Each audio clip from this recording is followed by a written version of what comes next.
হতাশা মাদক দিয়ে দূর হয় না। হতাশা দূর হবে, বলে দিব, তিনটা জিনিস, মাত্র তিনটা। কয়টা ভাই? এক, 5 ওয়াক্ত নামাজ। এক কি? নামাজে আপনি অজু করে সেজদা দেন, ইনশাল্লাহ আপনার মনে প্রশান্তি না আসলে আমাকে এসে বলেন যে আসে না। চোখের পানি, মনের আবেগ যা আছে আপনার ভিতরে, কষ্ট, দুঃখ, যন্ত্রণা, সব আল্লাহকে ঢেলে দিবেন ইনশাল্লাহ। নিজের আবেগ ধরে রাখবেন এখানে, আপনি আল্লাহর জন্য ঢেলে দিবেন। মানুষকে আবেগ দেখায় কি লাভ? মানুষ আপনার চোখের পানির মর্ম বুঝবে? মানুষ কি মানুষের চোখের পানির মর্ম বুঝে?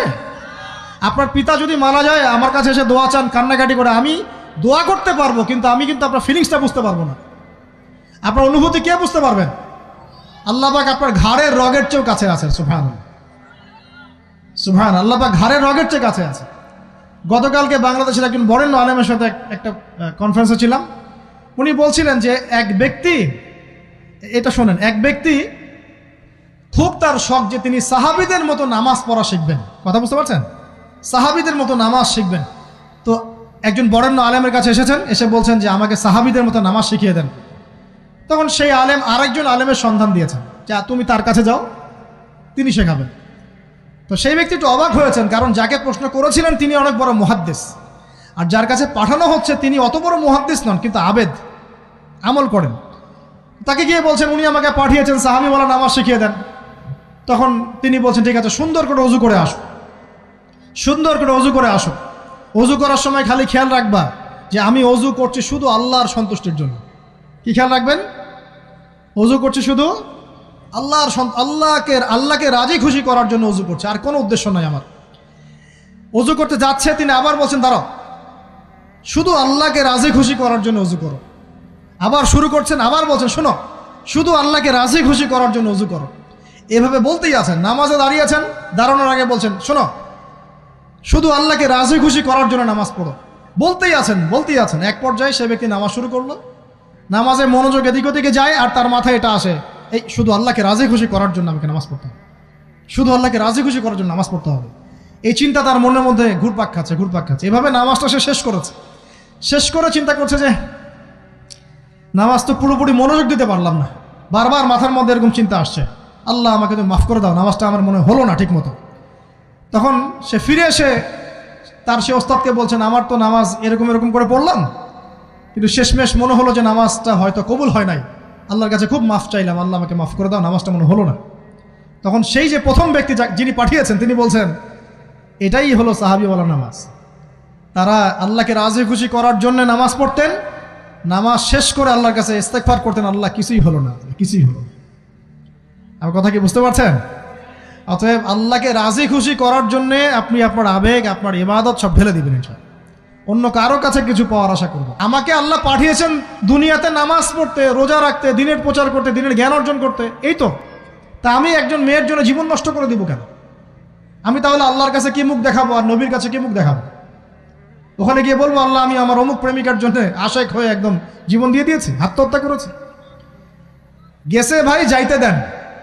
যে ব্যক্তি আপনার অবস্থানকে মূল্যায়ন করে নাই সে আপনার যোগ্য ছিল না। এখন আপনি কি করবেন? নিজের অবস্থান উন্নত করেন, আপনার পিছনে লাইন ধরে ঘুরবে ইনশাআল্লাহ। এটাই বাস্তবতা। দুনিয়া খুব খারাপ জিনিস। মানুষের অবস্থানকে মূল্যায়ন করে, মানুষের অবস্থানকেই মূল্যায়ন করে, কিন্তু আল্লাহ রাব্বুল আলামিন আপনাকে সর্বাবস্থায় ভালোবাসেন। আলহামদুলিল্লাহ। এই যে আমরা এখন অনেক পাপ করছি না, আল্লাহ কি আমাদেরকে আযাব দিয়ে ধ্বংস করে দিয়েছেন? আল্লাহ পাক এখনো আমাদেরকে ভালোবাসেন, রহম করেন, আল্লাহ পাক অপেক্ষায় করছেন কখন তওবা করবে, আমি তওবা কবুল করব। এই কখন আমার বান্দা খালি একবার বলে আস্তাগফিরুল্লাহ, আল্লাহ পাক সাথে সাথে মাফ করে দিবেন ইনশাআল্লাহ। আর সেই আল্লাহকে ভুলে আপনি কার পিছনে ছুটছেন? আমরা কিন্তু নিয়াত করতে পারি ভাই যে আমরা যারা ওয়াজ শুনলাম জীবনে কোনোদিন সিগারেটে হাত দিব না ইনশাআল্লাহ। রাজি আছি ভাই? অন্য বড় বড় জিনিস তো বহুত দূরের কথা। আচ্ছা, অনেকে রাজি হয় নাই কেন? আপনারা কি অলরেডি আসক্ত? আমি অনেক ভাইকে দেখেছি মাশাআল্লাহ ইফতার খুলেই একদম বেনসন টানা শুরু করে। হ্যাঁ, এটা যে হারাম আপনাদের কেউ ওয়াজ করে শোনায় নাই? এটাকে কি মনে করেন আপনারা, হারাম না হালাল? কেউ বলেছে মাকরু, নাকি মাকরু ফতোয়া দিয়েছে? মাকরুহ শব্দের অর্থ জানেন আপনি? মাকরুহ শব্দের অর্থ কি একটু শোনেন। সূরা বনী ইসরাঈল খুলবেন। কোন সূরা? সূরা বনী ইসরাঈল আল্লাহ পাক বলছেন, আমি বনু ইসরাঈলকে এই কাজগুলো করতে নিষেধ করেছিলাম। কোন কোন কাজ? জেনা করো না, জেনার ধার কাছে যেও না, এতিমের মাল আত্মসাৎ করো না, শিরিক করো না ইত্যাদি। যারা আলেম আছেন তারা আমার কথা বুঝবেন। এই কাজগুলোর পরে আল্লাহ পাক বলছেন যে এই প্রত্যেকটা কাজ আল্লাহর কাছে মাকরুহ, অপছন্দের। কিসের? অপছন্দ। আর এটাকে আপনি সহজ মনে করছেন? নিয়াত করি আল্লাহ পাকের সন্তুষ্টির জন্য আমরা কোনোদিনও মাদকের সাথে সম্পৃক্ত হব না ইনশাআল্লাহ। আর বিশ্বাস করেন, শুধুমাত্র মাদকদ্রব্য নিয়ন্ত্রণ অধিদপ্তর এই আইন কানুন এগুলো দিয়ে, জরিমানা দিয়ে মানুষকে মাদক ছাড়ানো যাচ্ছে না, যাবে না। কেন যাবে না এটা আপনারা খুব ভালো করেই জানেন, আমি বলতে চাচ্ছি না। অনেক সময় মাদক বিরোধী কনসার্ট করে মানুষ, মাদক বিরোধী কনসার্টে ওঠার আগে এক বোতল ডাইল খেয়ে আসে আগে। এগুলো কি বাস্তব কথা বলছি না অবাস্তব কথা বলছি? আমাদের যুবক ভাইরা কোশ্চিনকালেও মাদকের ধার কাছে যাবেন না ইনশাআল্লাহ। একটা হাদিস খালি মনে রাখেন, এই হাদিসটা মনে রাখেন। নবী সাল্লাল্লাহু আলাইহি ওয়াসাল্লাম বলেছেন, কেউ যদি মাদকদ্রব্য সেবন করে তার 40 দিনের নামাজ কবুল হবে না। সিগারেট একটা খেয়েছি, 40 দিন নামাজ নাই। এরপর যদি সে তওবা করে আল্লাহ মাফ করে দিবেন। আবার যদি মাদক খায় আবার 40 দিন কবুল হবে না।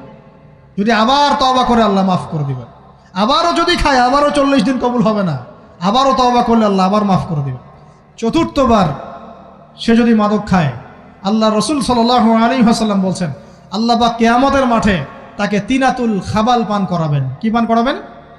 তিনাতুল খাবাল। সাহাবীরা বললেন, ইয়া রাসূলুল্লাহ, এটা কি? তিনাতুল খাবাল কি?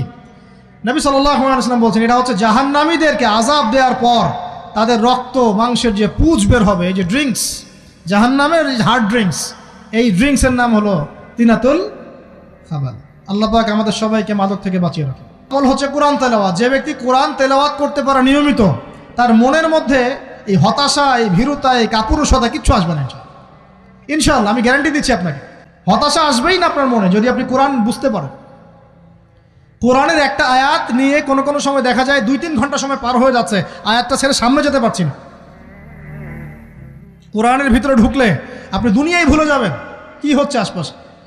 আমি এমন অনেক আলেমকে দেখেছি যে একটা বই, পাতলা একটা বই, আরবি বই নিয়ে পড়া শুরু করেছেন, ওই যে ফজরের পরে জোহরের ওয়াক্ত হয়ে যাচ্ছে, বইটাই শেষ করতে পারেননি এখন। বুঝতে পারবেন না, যখন আপনি ইলমের ভিতরে ঢুকে যাবেন, কোরআনের ভিতরে, হাদিসের ভিতরে, আপনার দুনিয়ার খেয়ালই নাই। একজন আলেম, তিনি এক রাত্রে একটা বই লিখেছিলেন, চটি বই, এক রাত্রের মধ্যে। বলা হচ্ছে, তার সম্পর্কে বলা হচ্ছে যে রাতের খাবার তাকে দেয়া হয়েছে যে আপনি এটা খেয়ে নেন। তো সে খাবারটা পাশেই আছে, খাবারটা খাবো, এটা লিখে খাবারটা খাবো, এরকম তার চিন্তা ছিল। ফজর হয়ে গেছে, বই লেখাও শেষ, খাবার এই অবস্থায় পড়ে আছে, ডুবে গেছেন ভিতরে, খাওয়ার মাথায় তার খেয়াল নাই। এরকম হয়। একজন মনীষী, বিখ্যাত মনীষী, রিয়াদুস সালেহীন কিতাবের রাইটার, সংকলক আল্লামা নববী রাহিমাহুল্লাহ, এরকম সারা রাত চলে গেছে, পাশে 2টা খেজুর, ওই 2টা খেজুর খাওয়ারই সময় পান।